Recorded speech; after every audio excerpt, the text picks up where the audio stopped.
Daniel, qui était un homme haut placé, écoutez-moi, Daniel travaillait avec le gouvernement royal. Mais malgré qu'il travaillait dans le gouvernement royal, c'était un homme de prière. C'est un modèle, frère.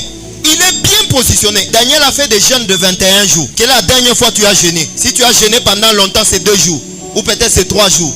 Mais Daniel, un homme, frère, est-ce que vous imaginez quelqu'un qui est auprès du roi, mais il prie pendant 21 jours, en se privant de la nourriture, en se privant à boire? C'est parce qu'il avait compris l'importance de la prière.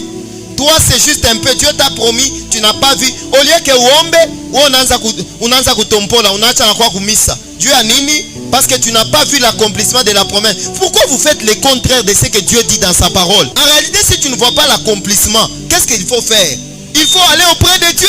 Il faut prier. Il faut jeûner jusqu'à ce que tu verras l'accomplissement. Quand les choses compliquent, c'est un signe que Dieu te donne, viens vers moi. C'est un signe que Dieu te donne, entre en jeûne. C'est un signe que Dieu te donne, humilie-toi, je vais te faire grâce. Parce qu'il dit, si mon peuple sur qui est invoqué mon nom s'humilie, se détourne de ses mauvaises voies et cherche ma face, je l'exaucerai et je guérirai son pays. Le problème, c'est que vous, au lieu de persévérer dans la prière, vous abandonnez la prière. Vous abandonnez les cultes. Vous fouillez les assemblées.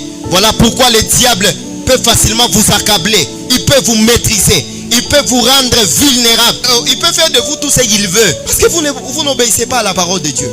Alors c'est tellement important.